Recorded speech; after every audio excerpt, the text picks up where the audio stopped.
bienvenue dans un nouvel épisode de Prenez le départ avec Jérémy Bayou. Je suis Brian. Bonjour. Alors ouais, quelques petits conseils très simples. Moi, mon savoir-faire, c'est vraiment sur du solitaire. En solo, il faut essayer de ne pas se compliquer la vie. Okay. On a des bateaux qui sont déjà assez compliqués. Donc dans la façon de les mener, il faut rester très simple, éviter de programmer trop de manœuvres. Quand on a choisi une option, essayer de s'y tenir. Être attentif à ce qui se passe à bord, au comportement du bateau. Bien se préparer, être bien reposé. Bien manger, bien boire, bien dormir. C'est vraiment des conseils tout bêtes en fait.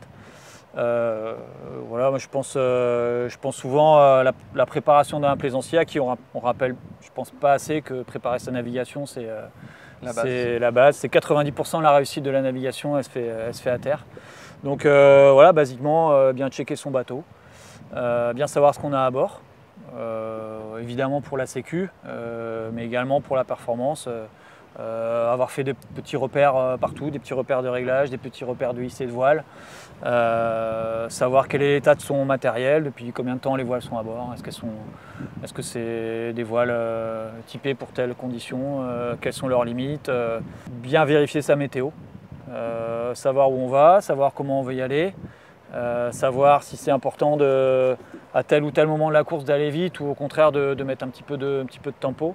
Voilà, anticiper les coups en fait. Je crois que en mer et en solo en particulier et sur des bateaux un peu radicaux, un peu extrêmes comme les IMOCA en particulier, il faut toujours essayer de penser comment on va se faire attraper en fait quoi. Et quel est l'ennui qui peut nous tomber sur le coin de la figure. Donc faut pas être parano, hein, faut pas surstresser sur tout ce qui peut se passer à bord. Mais voilà, essayer d'anticiper le coup d'après et le préparer. Voilà. Quand tu as un changement de voile à faire, tu as déjà sorti la voile sur le pont. Quand tu as matossé tes voiles, la prochaine, c'est pas celle qui est en dessous de tous les autres, c'est celle qui est devant. Faire les choses dans l'ordre. Pour faire les choses dans l'ordre, il faut connaître son bateau par cœur. Donc il faut avoir fait ses gammes en entraînement longtemps à l'avance.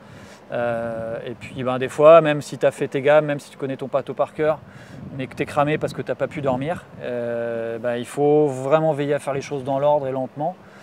Et voilà, moi ma petite astuce, c'est que j'ai des post-it en fait sur mon bateau.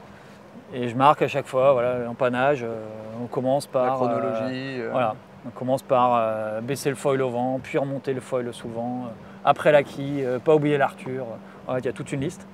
Ça paraît un peu stupide, mais des fois ça peut t'éviter de faire des grosses bêtises. Et la grosse bêtise en solitaire, elle est extrêmement… elle se paye très cher, elle est vraiment punie très fort. Donc voilà, pas faire de bêtises et naviguer simple.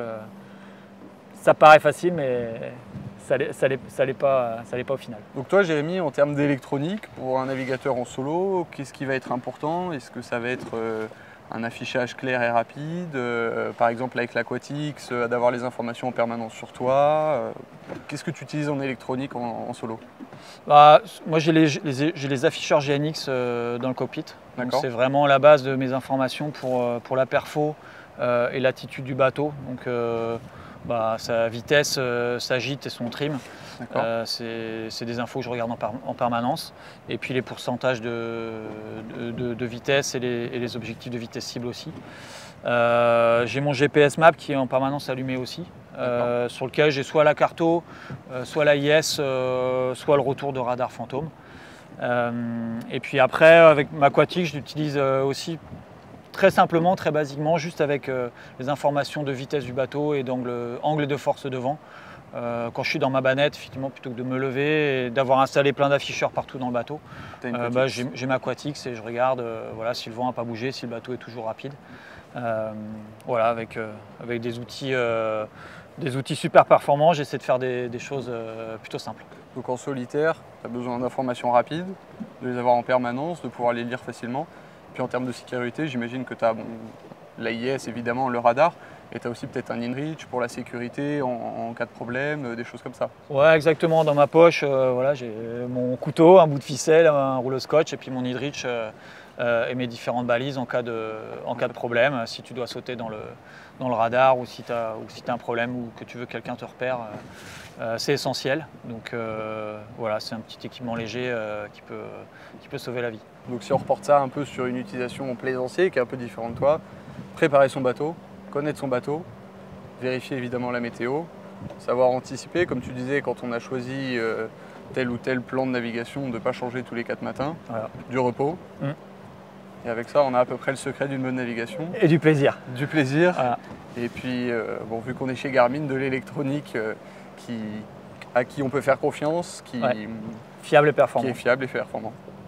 Bah, merci Jérémy pour ces petits conseils et puis bon vent et à bientôt. Avec plaisir, merci, à bientôt.